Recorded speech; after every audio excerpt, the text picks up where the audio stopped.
आदिला नदीच्या red line आणि blue line रेखांकनामुळे परिसरातील सध्या अस्तित्वात असलेल्या घरांवर कोणतीही कारवाई होणार नसल्याचं स्पष्ट झालं आहे। सोलापूर शहरातून वाहणाऱ्या आदिला नदीच्या रेड लाईन आणि ब्लू लाईन रेखांकनाबाबत महत्त्वाची माहिती समोर आली असून आदिला नदी परिसरातील सध्या अस्तित्वात असलेल्या घरांवर कोणतीही कारवाई होणार नसल्याचं स्पष्ट झालं आहे। त्यामुळे या भागातील नागरिकांनी घाबरून जाण्याची अथवा अफवांवर विश्वास ठेवण्याची गरज नसल्याचं अधिकृत सूत्रांकडून सांगण्यात आलं आहे। आदिला नदी परिसरात राहणाऱ्या नागरिकांमध्ये गेल्या काही महिन्यांपासून संभ्रमाचं वातावरण निर्माण झालं होतं। नदीच्या रेड लाईन आणि ब्लू लाईनचं रेखांकन झाल्यानंतर विद्यमान घरं पाडली जातील किंवा त्यांच्यावर कारवाई होईल अशी भीती अनेकांच्या मनात होती। मात्र उपलब्ध माहितीनुसार सध्या अस्तित्वात असलेल्या घरांवर कोणतीही थेट कारवाई होणार नसून पूरस्थिती निर्माण झाल्यास नागरिकांच्या सुरक्षेसाठी आवश्यक ती खबरदारी घेण्यात येणार आहे।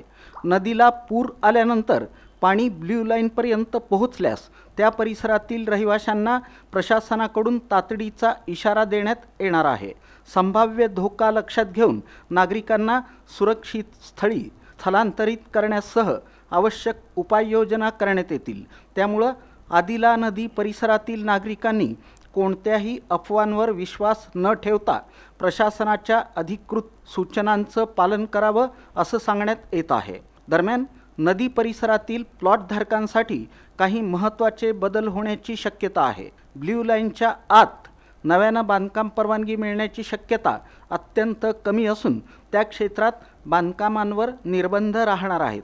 तर रेड लाईनच्या परिसरात काही अटी आणि नियमांच्या अधीन राहून बांधकाम परवानगी दिली जाऊ शकते।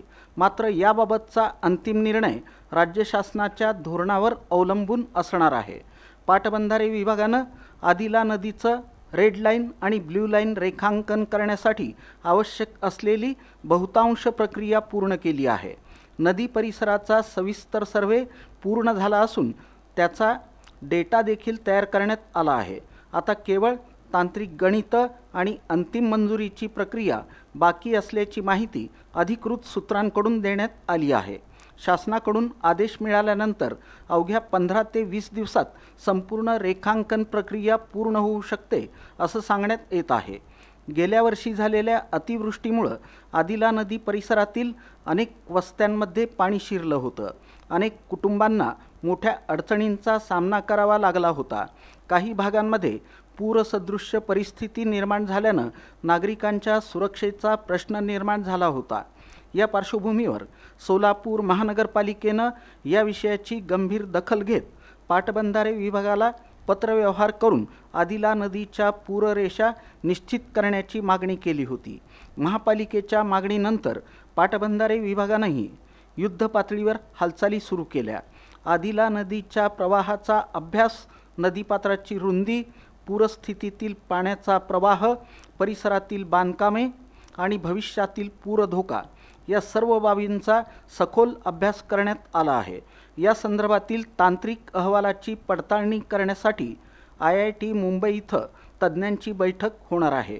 या बैठकीत नदीच्या विसर्गाचं गणित, पूरप्रवाहाची क्षमता आणि इतर तांत्रिक बाबींची सविस्तर तपासणी केली जाणार आहे।